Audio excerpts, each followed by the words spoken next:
एक लड़की जिसका नाम है सुप्रिया।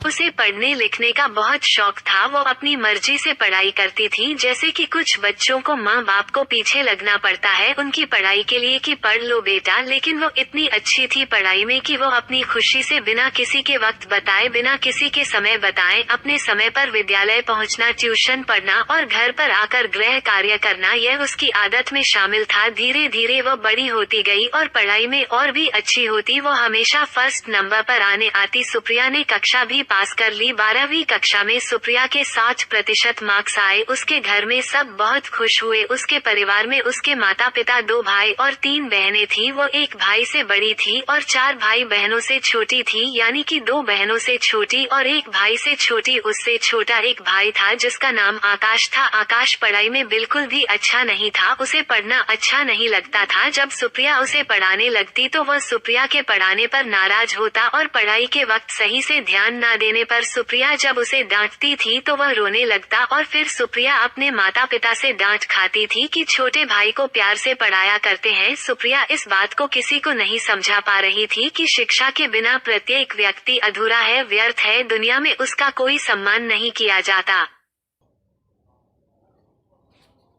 वह व्यक्ति दुनिया के इस तरक्की के समय में सबसे पीछे नजर आता है। इसलिए मैं अपने भाई को इन कठिनाइयों से शिक्षा के माध्यम से बचाना चाहती थी, परंतु उसके माता पिता पढ़े लिखे नहीं थे तो उन्हें इस बात का ज्ञान ज्यादा नहीं था। जितना भी उन्होंने देखा और जितना भी उन्होंने सुना, उस हिसाब से उन्होंने अपने सारे बच्चों को अच्छी शिक्षा प्रदान की। शिक्षा के साथ साथ अपने बच्चों को अच्छे गुण, व्यवहार, सारे समाज में रहने के तौर तरीके सभी दिखाए। एक दिन जब सुप्रिया ने 12वीं कक्षा पास कर ली तो उसने सोचा कि अपना घर का, अपना स्वयं का खर्चा निकालने के लिए मुझे कुछ ना कुछ कार्य, नौकरी करनी चाहिए। तो उसमें एक शिक्षिका बनने का सोचा। एक विद्यालय गई और विद्यालय में जाकर अपना रिज्यूम लगाया और उसे उस विद्यालय में शिक्षिका के रूप में बुला दिया गया। ये बात है 2012 की। तब सुप्रिया ने 12वीं कक्षा पास कर दी थी। अब वो बीकॉम में एडमिशन लेती है और साथ ही साथ विद्यालय में पढ़ाने दी जाती है। बीकॉम में पढ़ाते पढ़ाते उसकी सहेलियां उसे परेशान करने लगे कि पढ़ाई के साथ साथ तुमने क्या करने लगी हो, इससे तुम्हारी पढ़ाई पर, तुम्हारी शिक्षा पर गहरा प्रभाव पड़ेगा।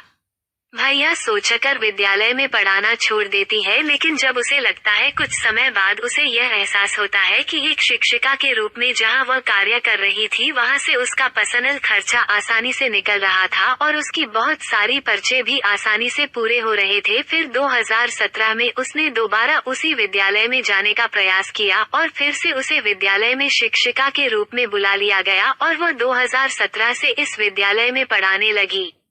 एक दिन ऐसा हुआ कि सुप्रिया की पूरी जिंदगी ही बदल गई।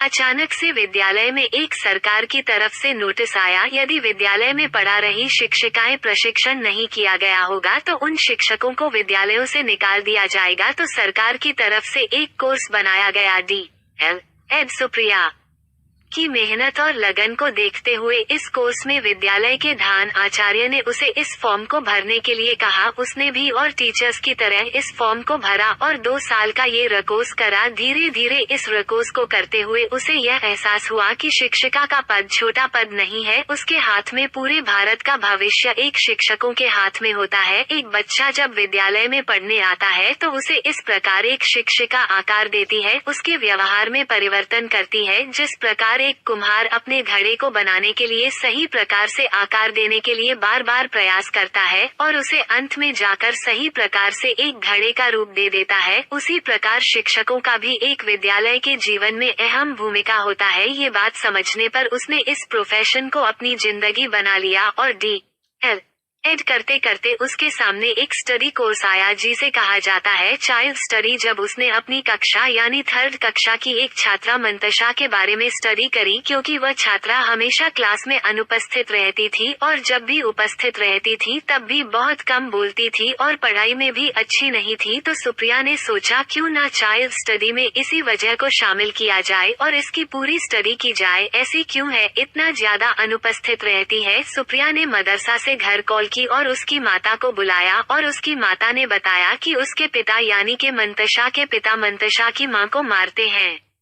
और कई बार मंतशा ने अपनी माता को पीटते हुए देखा है, जिसे कारणवश उसका व्यवहार ऐसा हो गया है कि वो किसी से बात नहीं करती है, न ही विद्यालय आना पसंद करती है और घर में भी चुपचाप रहती है। फिर मैंने उसकी माता को सब कुछ बताया कि इस प्रकार मंतशा का भविष्य बिल्कुल खराब हो जाएगा और वो इस भागदौड़ वाली जिंदगी में और बच्चों से पीछे रह जाएगी। और मंतशा की माता ने भी मेरा साथ दिया और उसे प्रतिदिन विद्यालय में भेजती थी और वह ध्यान से पढ़ने लगी। मैंने भी उस पर ध्यान देना शुरू किया और मैंने धीरे धीरे उसके व्यवहार में बदलाव पाया गया। वो विद्यालय आने लगी और उसके नंबर भी अच्छे आने लगे। तब जाकर मुझे यह एहसास हुआ कि जिस पद पर मैं हूँ दुनिया का सबसे अच्छा पद है। एक विद्यार्थी जिसका भविष्य भारत का भविष्य है, जो पढ़ लिख कर हमारे भारत का नाम रोशन करेगा, वो एक शिक्षिका के हाथ में होता है। जब से सुप्रिया को ये बात समझ में आई, तब से उसने इस पद को गंभीर लेना शुरू कर दिया।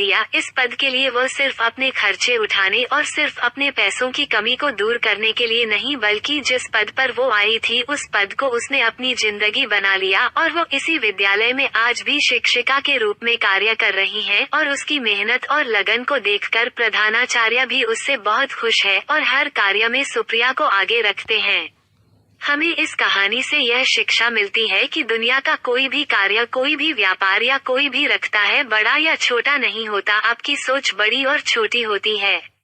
ये कहानी कैसी लगी कमेंट में जरूर बताएं, ताकि हम आगे आपके लिए और भी अच्छी अच्छी कहानियां लेकर आए।